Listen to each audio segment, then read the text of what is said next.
Chicken recipe అయితే నేను చేయబోతున్నానండి. Best and టేస్టీగా కూడా ఉంటుంది. చాలా టేస్టీగా ఉంటుంది. ఒకసారి మీరు కూడా ట్రై చేయండి. సేమ్ యాజ్ ఇట్ ఈజ్ నాలాగానే బాగుంటుందండి. సో ఇందులో అయితే ఏమేమి వేయాలంటే ఫస్ట్ కర్డ్, కొత్తిమీర కట్ట ఒకటి, పుదీనా కట్ట ఒకటండి, వెల్లుల్లి రెబ్బలు, ఆనియన్ ఒకటి, 4 పచ్చిమిర్చిలు అంటే ఇట్లా మిక్సీ పట్టుకోవాలి, మెత్తగా గ్రైండ్ చేసుకోవాలి. ఒక టమాటా, అది ఆనియన్ కాడలండి, ఒక ఆనియన్ సన్నగా తురుముకోవాలి.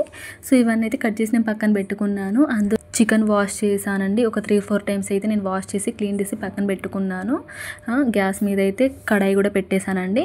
అది హీట్ అయ్యాక 2 టేబుల్ స్పూన్ ఆయిల్ వేసా. ఎక్కువ వేయకండి, ఆయిల్ మరీ ఉంటే ఏంటిదంటే తినబుద్ధి కాదు. సో ఆనియన్స్ కాడలు అన్నా కదా, అది ఆప్షనల్ అండి, మీరు వేస్తే వేయండి. సో మా దగ్గర ఉంది కాబట్టి నేను వేస్తున్న టేస్ట్ కోసం. కానీ ఆనియన్ కాడలతో అయితే టేస్ట్ వస్తుందండి. ఆనియన్ ఒకటి సన్నగా తురుముకొని ఆనియన్ కూడా వేసుకున్నాను. అల్లం వెల్లుల్లి పేస్ట్ అండి, కొంచెం పసుపు కూడా యాడ్ చేసుకొని కలుపుకోవాలండి. టమాటా కూడా వేసుకున్నానండి. సో పక్కన క్లీన్ చేసుకున్న చికెన్లో అయితే ఈ గ్రేవీని అంతా కలుపుకోవాలి, మిక్సీ పట్టుకున్న గ్రేవీని.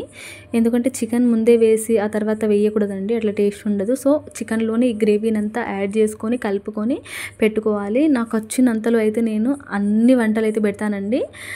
ఇది ట్రై చేయండి, చాలా బాగుంటుంది. ఆ టమాటా గ్రేవీ అయింది కదా, సో అందులోనే ఇంకా ఈ యాడ్ చేసుకున్న కలుపుకున్న చికెన్ అయితే అందులో వేసేయాలండి.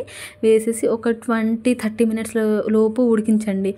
ఎందుకంటే చికెన్ పీసెస్ ఉడకాలి కదండి, కొంచెం నీసు వాసన కూడా రాకుండా ఉండాలి కదా. సో ఒక 30 మినిట్స్ అయినా పడుతుంది. నేను ఫస్ట్ చెప్పడం మర్చిపోయానండి, నేను మిక్సీ పట్టేటప్పుడు అయితే 4 పచ్చిమిర్చిలు కూడా వేసాను. సో అందుకోసమే 1.5 స్పూన్ అయితే కారం వేసుకుంటున్నానండి, చిల్లీ పౌడర్.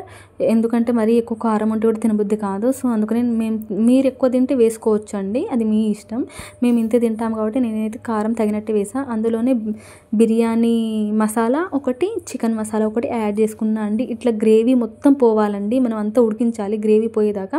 సో ఆ గ్రేవీ పోయాక వాటర్ యాడ్ చేసుకోవాలండి. మరీ ఎక్కువ వాటర్ వేయకండి, అంత బాగుండదు. కొంచెం థిక్ గ్రేవీ వచ్చేలా ఆ టైప్లో వాటర్ వేయండి. చూడండి అయిపోయింది. ఇంకా ప్లేట్లో అయితే సర్వ్ చేసుకుంటున్నాను. ఎంత బాగుందంటే అండి, నిజంగా చెప్తున్నా, చాలా టేస్టీగా వచ్చింది. ఒకసారి మీరు కూడా ట్రై చేయండి. మీకు నచ్చితే లైక్, షేర్, సబ్స్క్రైబ్. ఇంకా ఎలాంటి వంటల వీడియోస్ నేను పెడతానండి. బాయ్.